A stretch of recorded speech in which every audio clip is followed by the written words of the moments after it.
दोस्तों आइए बात करेंगे इस वीडियो के अंदर कि आने वाले कुछ महीनों के अंदर जो 3 विधानसभा चुनाव होगा, जहां पर एमआईएम अपना उम्मीदवार उतारेगी, जहां पर एमआईएम चुनाव लड़ेगी, क्या वो तीनों विधानसभा चुनाव एमआईएम की किस्मत बदल देगी? क्या उन तीनों विधानसभा चुनाव होने के बाद एमआईएम को जो है नेशनल पार्टी का दर्जा मिल जाएगा? और कौन कौन से है वो विधानसभा चुनाव, कौन कौन से राज्य में होने वाले हैं जहाँ पर एमआईएम अपना उम्मीदवार उतारेगी? और एक विधानसभा तो पहले से ही एमआईएम वहाँ पर मजबूत स्थिति में है और पहले से ही उनके उम्मीदवार और उनके एमएलएज भी है। आइए एक एक करके देखते हैं दोस्तों। जो नए हैं वो बराए मेहरबानी चैनल को जरूर सब्सक्राइब करें। सबसे पहले हम बात करते हैं बचे हुए कुछ महीनों में, यानी 2023 के अंदर जो विधानसभा चुनाव होगा वो ज़्यादातर नवंबर या दिसंबर में ही होगा। हालांकि 2023 के अंदर कई सारे राज्य में विधानसभा चुनाव होने हैं, जैसे कि छत्तीसगढ़ है, मध्य प्रदेश है, मिजोरम है, राजस्थान है, तेलंगाना है, जम्मू कश्मीर है। लेकिन इन सारे राज्यों में जो है चुनाव लड़ेंगे नहीं एमआईएम पार्टी है। कौन कौन से राज्यों में लड़ेंगे वो तीन कौन कौन से राज्य, आइए एक एक करके देखते हैं। सबसे पहले हम बात कर रहे हैं मध्य प्रदेश की। मध्य प्रदेश की अगर हम बात करें दोस्तों, तो एमआईएम वहाँ पहले कभी विधानसभा चुनाव लड़ी नहीं है इससे पहले,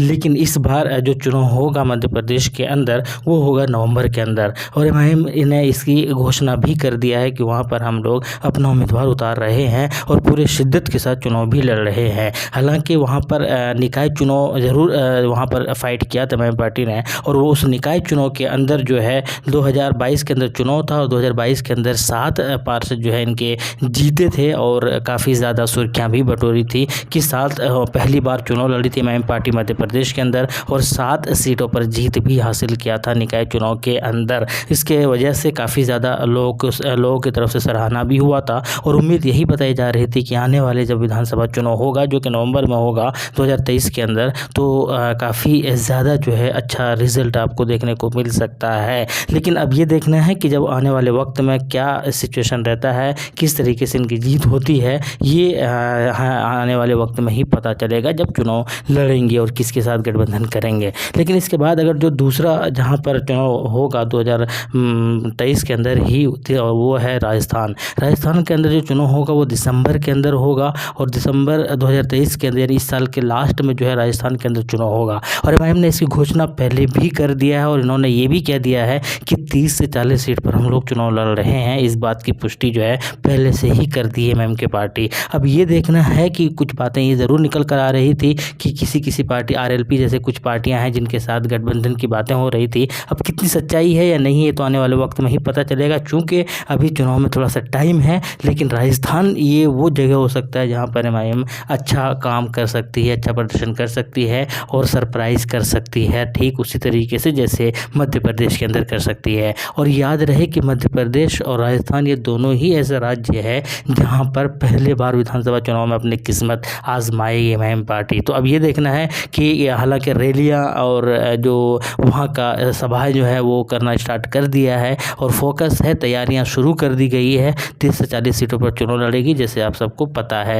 लेकिन इसके अलावा सबसे इम्पोर्टेंट जो जहाँ पर जिस राज्य में चुनाव होगा इस साल वो है तेलंगाना। तेलंगाना के अंदर भी जो है 2023 दिसंबर के अंदर ही चुनाव होगा। राजस्थान और तेलंगाना का चुनाव एक साथ ही होगा और अब ये देखना है कि डेट साथ होगा या नहीं होगा, या उम्मीद तो यही है कि एक ही तारीख पर जो है चुनाव होगा, जैसे कि कई राज्यों में देखने को मिल चुका है पहले भी। लेकिन हम बात करेंगे एमआईएम पार्टी की, तो तेलंगाना के अंदर जो है इस बार जो है 50 सीटों पर चुनाव लड़ने की जो है वो प्लानिंग हो रही है, प्लॉटिंग हो रही है। और उम्मीद यही हालांकि एमआईएम की तरफ से घोषणा हो चुका है कि हम पहले से ज़्यादा सीटों पर चुनाव लड़ेंगे। अभी तक कुछ हालांकि चर्चाएं जरूर चल रही थी कि 50 सीटों को लेकर ही ये लोग रणनीति बना रहे हैं। अब ये देखना है कि वो 50 सीटों पर ही लड़ेंगे या उससे ज़्यादा सीटों पर लड़ेंगे, ये या उससे कम सीटों पर लड़ेंगे। ये तो चुनाव के वक्त जैसा सिचुएशन बनता है, जैसा समीकरण बनता है उसी हिसाब से लड़ेंगे। लेकिन इन्होंने साफ कर दिया, खास करके अकबरुद्दीन ओवैसी साहब ने ये साफ कर दिया है कि हम जो है ज़्यादा सीटों पर चुनाव लड़ेंगे और 15 सीटों पर जो है हमारे उम्मीदवार जीतते हुए नजर आ रहे हैं।